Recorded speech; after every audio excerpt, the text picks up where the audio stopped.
Greetings and welcome to another video. As you can see from my face, the sun is shining. It's a bright, sunshiny day in the Lake District National Park, which is very nice, but not exactly ideal landscape photography weather. However, as I've said on many occasions, I've travelled a significant distance and gone to significant expense to actually be here, so I'm not going to let a bright sunshiny day put me off the act of going out and trying to create images. Now, on a bright sunshiny day, you kind of don't have many choices. However, I decided to just go for a walk, go for a womble, enjoy the fact that I'm in a fantastic part of the UK and just see what I could find. And what I found is both quite convenient, but also ticks a box for me as well. So the sun is behind me. So let me just walk down this path and see what I can find. It's quite a craggy path. But what I've actually found is a rock face, which is in shade. I'm just trying to move, there we go. It's in shade, and because of the direction of the sun and the fact that, where's my hand? There's my hand. So the sun is sort of over there, and I know it's actually going to move in this direction. So this rock face that I've got over here to my left is going to remain in the sun, remain in the shade, sorry. So I don't have to rush, I can take my time. And what I've found is a fissure in the rock. And it's an interesting shape because it's not just a straight fissure, it actually zigzags. And there's also some mineral streaks in the rock as well. Whether they streak in or streak out, I don't think it necessarily matters. But those of you who know me well will know that I'm always trying to create an image that captures the essence of a place. So where I am right now with lots of trees, I'm on the side of a slope, that's, you know, capturing this rock fissure doesn't necessarily capture the essence of where I am right now, but what it does capture the essence of is this particular micro location, this rock that's probably been here for millions of years, and over time the forces of weather and water and I don't know whether it got fractured by ice and wind, or whether you know, there's been some other force at work that's created it. But either way, it is a feature of this particular place in the landscape, and you see it all around the Lake District. So it's not. I guess you could say it's a summary of where I am right now, as opposed to, you know, looking at the grander view and trying to take it all in. So I'm just going to move the Osmo round in a second and just talk you through what I've seen. I think I've actually got two images here, which is quite unusual for me. But let me spin the camera around and then I can actually kind of point to what it is that I found.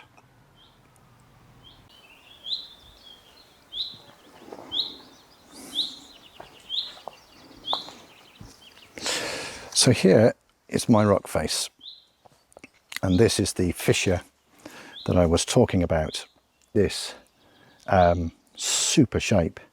Let's bring the view down a little bit too close. Let's come away. So what initially attracted me was that sort of zigzag shape, and if you actually get in reasonably close, you can see there's all sorts of bits and pieces of rock that have fractured off and gotten stuck in the fissure. Not sure if that's actually going to appear, and that just adds interest into the shape. And then alongside it, you've got all this mineral stuff that, now I'm looking at it a little bit more closely, it does actually streak away, as if the predominant wind and rain and moisture has actually pushed it in that direction. So that was the initial attraction, was just that shape and the colours. But then I noticed down below I have this lovely green fern, which is still in its sort of vibrant spring green colour. It's not sort of it's not that deep dark green of summer just yet, and it contrasts beautifully with the Fisher. But I think there's a danger with shooting this fern in that this line actually could dissect the whole image in half and actually make it slightly boring.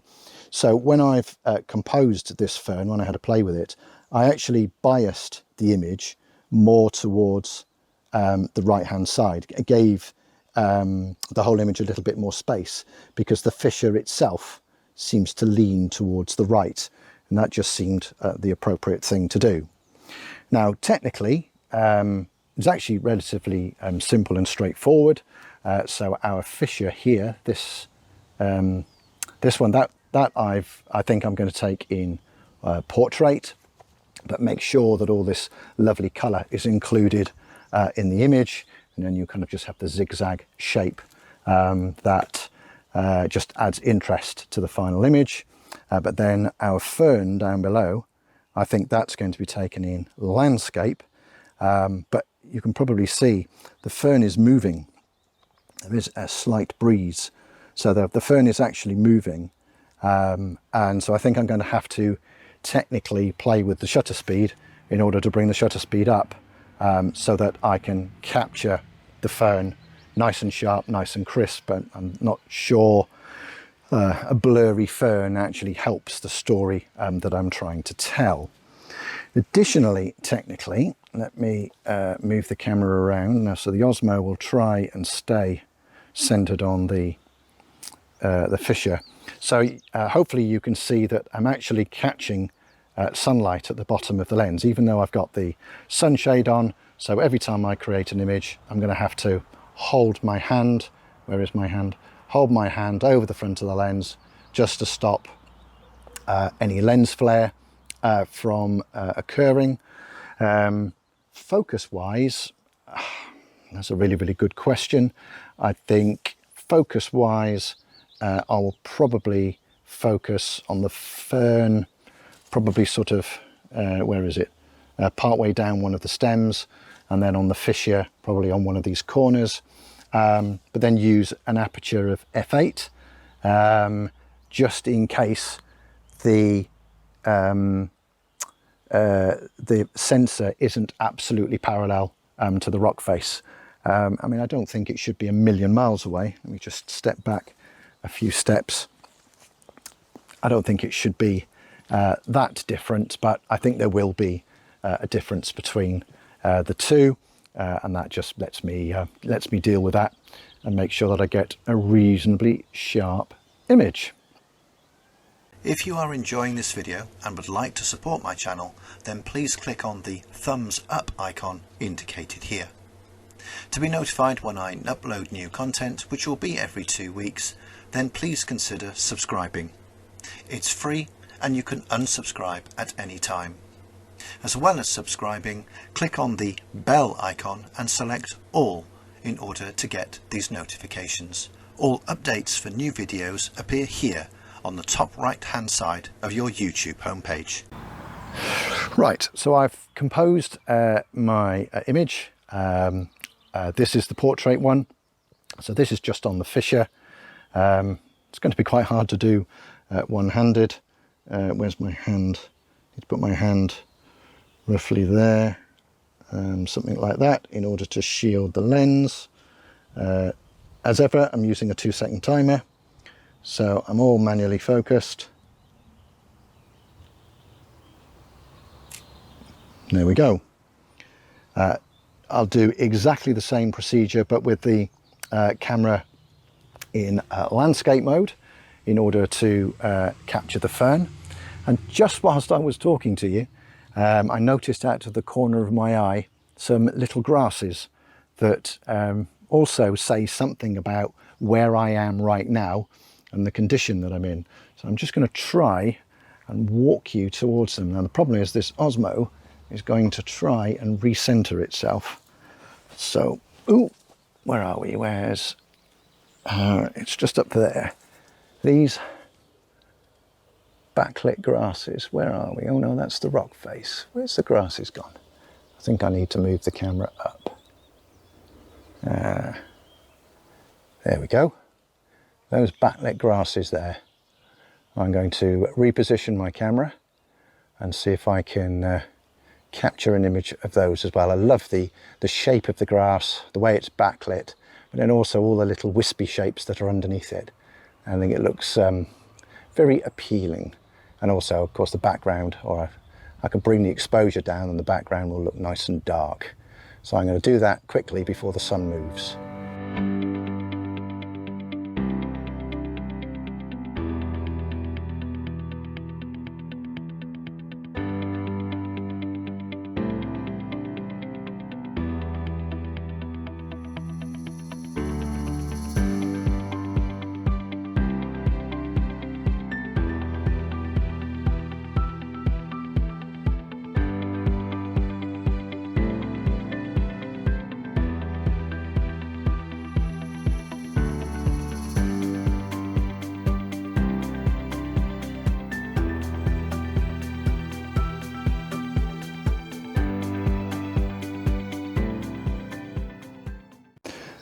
So if there's anything that I'm trying to illustrate in this video, it is that regardless of the weather conditions, if you just keep this open to the possibilities, there are always images to be found. Okay, there might not be award winners. They're certainly not going to be, I don't know, maybe I would submit them into a competition that, related to intimate details. I honestly don't know. But that's not what drives me as a photographer. What drives me as a photographer is trying to create an image that says something about a place. And those three images there, they say everything about this little spot in the Lake District National Park, not far from Grange Crags, in this particular light. And as far as I'm concerned, there is nothing wrong with that. And maybe the backlit grass is one, there's nothing that really says it's a bright sunshiny day, apart from the fact that I've now got the sun on my face. Technically with the grasses, I had to be quite careful with the composition, because what I didn't notice was there were some grasses on the right hand side of the rock, and they were sticking out as well. So I didn't want the edge of the frame to interfere with those. And also I did have to underexpose by nearly 2 stops. That's just to make the background as dark as possible and allow the grasses to really, really stand out. The bright, vibrant spring green to really, really stand out and be noticeable. So lunchtime is calling.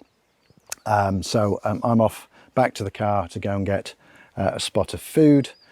Hope this has been useful. I hope it's been constructive. I hope it's actually given you some ideas of your own, such that when you're out in the landscape in what you would consider to be unfavourable weather conditions, maybe you'll take a step back yourself and actually just try and sort of switch off and switch back on again, and just react to the potential, as opposed to perhaps what maybe you had in your head when you first set out. So thank you very, very much indeed for watching. Stay well, stay safe. Until the next one, keep exploring with your camera. Take care now. Bye-bye.